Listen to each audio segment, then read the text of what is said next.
Bonjour et bienvenue dans cette nouvelle émission intitulée Capsule historique. Dans Capsule historique, je fais un retour sur le passé historique d'un lieu.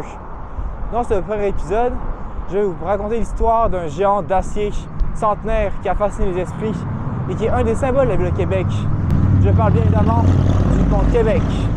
Le pont de Québec est le plus long pont à porte-faux au monde, avec une portée libre de 549 mètres et une longueur totale de 987 mètres.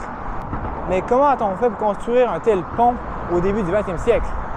Avant de répondre à cette question, il faut d'abord se demander pourquoi on a construit un pont pour relier Québec et Lévis.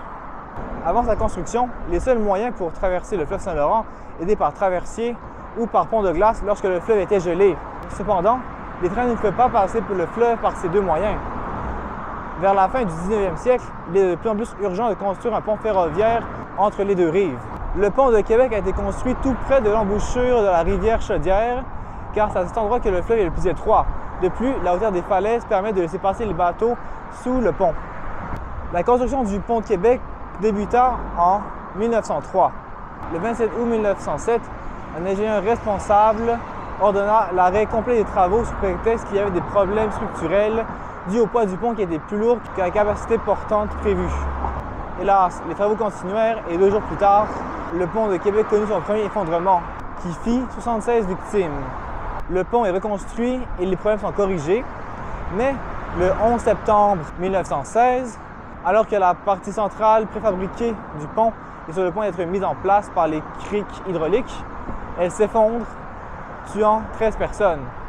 La cause de cette rupture n'est pas encore définie à ce jour.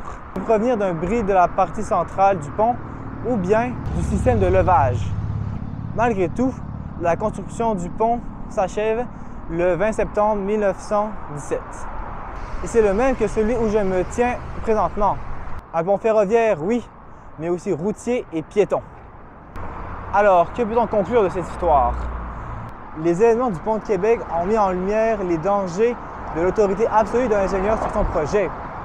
Par la suite, cette fonction a été reconsidérée, puis a mené à la création des ordres professionnels, comme par exemple l'Ordre des ingénieurs du Québec. De nos jours, nous pouvons voir les vestiges des effondrements à marée basse. Aussi, se promener sur le pont de Québec est très agréable et vous avez des belles vues sur le fleuve Saint-Laurent de Québec et de Lévis. Si cette nouvelle émission vous a plu, n'oubliez pas de vous abonner à la chaîne, de mettre la cloche, un pouce bleu, un commentaire et de partager la vidéo. C'était Veg et à la prochaine pour un nouvel épisode.